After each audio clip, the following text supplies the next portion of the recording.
Happy holidays. Welcome to House Mercantile. My name is Gavin and this video is 10 tool gift ideas for someone who wants to get into woodworking.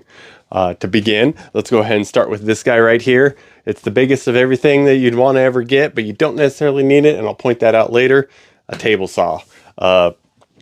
Once you get a table saw, you can pretty much cut anything that you want to cut. There are some exceptions for curves, although some people do cut circles on these. We don't need that. Cut pieces thin, down. You can do cross cuts once you get a miter slot. Most table saws will come with a miter gauge, or you can build a sled. Mine's sitting right there. Table saw, a good big investment to get someone. If you're not looking for that, the next item will actually going to be a jigsaw. Jigsaw was actually the first tool that I bought, power tool, when I started woodworking, other than the drills. I used it to build several items before I started getting into table saws and miter saws. It's a good tool to have. They come in corded or battery. I didn't have a brand picked for my batteries yet, so I just went with a Makita corded one, and I still use it regularly for miscellaneous cuts that I've got to do. A great tool to have handy. Circular saw. If you don't want to get the big table saw yet, go with one of these and a straight edge. Okay, you can do a lot of good cuts with that. It bevels, it miters, it slices and dices and makes fries in 3 different sizes. It's wonderful. It was the next power tool I bought after the drills and the jigsaw, before I got a table saw and the miter saw. That's when I actually chose to stick with Milwaukee. A little bit of a tip: if you are trying to buy something for someone who's already got tools, double check to see what their devoted brand is. Some people like Milwaukee, Dewalt, Makita, Festool, if they've already jumped into that branch. But take a look, because I would hate for you to go out and get someone a Milwaukee saw set up with a battery and realize that it's their only tool that takes that and everything else takes something else. Drills, what else can you say about them? They put holes in things and they fasten things together. Along with the drills, drill bits, some for making holes, some for using fasteners. Okay, we are always going through these things. I break at least one of these every couple weeks, and I'm always going out and replacing them. I would also recommend some Coutersink bits. Okay, you can get these in multiple packs or individuals. The multi-pack is great. Squares, speed squares, combination squares, these are wonderful. I always wish I have more of these, because I like to set my measurement and leave it there for a week, and then I need to use it again, and I don't want to reset it, so I go grab the other guy and do the same thing, leave it for a week, and next thing I know, I need another one because I don't want to mess with those measurements. I use them all the time for setting up my saws, especially the table saws, and getting my dimensions with, because I don't really trust the gauge here because it's not 100% tuned. I can get more even with those. The speed squares, I use these and this guy forever to make straight cuts, square cuts, all that jazz. This guy is good for the bigger pieces if you're using plywood to set up straight edges. But it doesn't really work with a piece of thinner material as well. It's a little, I feel like it's a little too flimsy, and so I got a little guy, and it's great. This one is from Woodpecker, and it does increments, markings throughout. I don't know. Whoa, okay, cool. Tape measures, along with the speed squares, measuring devices. You ask any woodworker, these things disappear as fast as you can pick them up. I will set one down, turn around, and it'll be gone. So I have to go find this one. I'll do the same thing, and next thing I know, they're in the corner reproducing, and there's a pile of them. But for beginning woodworkers, I recommend getting one like this guy. It has the increments on the hash marks down to the 1/8.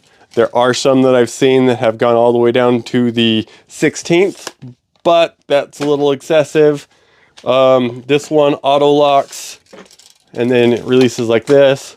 This one, it just in and out and has a manual lock. as well as a little finger guide down there that I actually didn't realize I would use so much, but there it is. Glue, tape, super glue, okay? I've recently bought this in a 2-gallon container and I'm flying through it, always using glue, always use too much glue. And then tape, you can use these for helping connect pieces together, like mitered boxes, marking increments. I use them sometimes for indicating where I want to make cuts. Tape, there's 100 uses for it.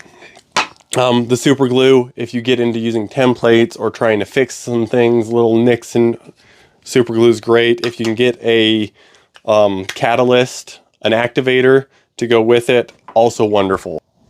Clamps, clamps, clamps, clamps. You can't have too many clamps because once you use a clamp, you're going to need another clamp, and then once you know that, then you're good to go. Clamps, woodworkers, we love clamps. We've got millions of them. You can never have too many clamps. I need more clamps. If you want to give me some clamps, give me some clamps. This guy is just a face clamp. Good for setting up flushing boards, holding 2 pieces together. That's what all clamps do. They hold pieces together. I've got some F-style clamps. These ones are Bessie. I like them because they lock in place and they don't slide around. I got too many.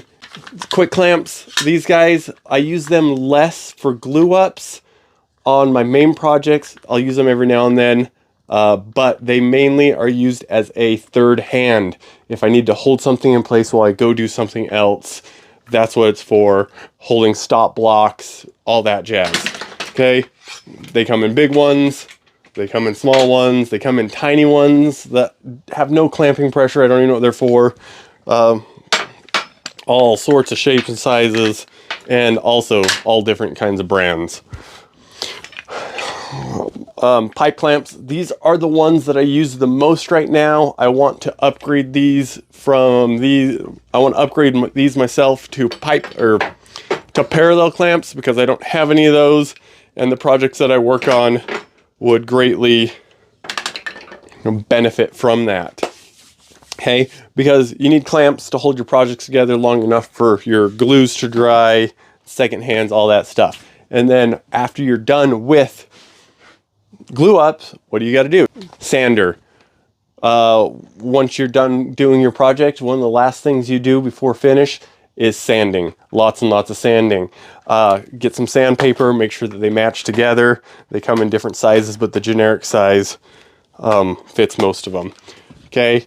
The sander, I opted to go with a corded one. I know they make battery powered ones, but my opinion is the amount of sanding that you got to do in a session usually outlasts even the biggest batteries. Corded is the way to go. Plus, most of the time when you're using one of these, you also are going to have like a vacuum hooked up to it and not just this little dust bag. And bonus tool for you, routers. Once you get a router, you can do some fancy stuff. Not that you can't do fancy stuff with all this other things, but a router, you can do juice grooves, you can do profiling, you can do flush cuts. I use this as a utility tool as well, where I'm cutting out holes in boxes, on framing, windows, all that jazz. These things are great. Make sure you get one, again, if you're doing battery operated on them, that you get the right battery packs. And then these come in handheld versions like this, or table insets, or combo packs. But there it is. There are beginner woodworking tools for you. I've made a mess of the shop now. I got to get it cleaned up. I'll leave links down in the description. I'll leave multiple options for each of them. Please like and subscribe to the channel in this video. It'll help me out tremendously on the growth of my business and the channel itself. If you have any recommendations for other beginning woodworkers and tools, leave them down in the description. I'd love to see what everyone else is using when they first started. And happy holidays. Have a great day, and we'll see you later. Bye.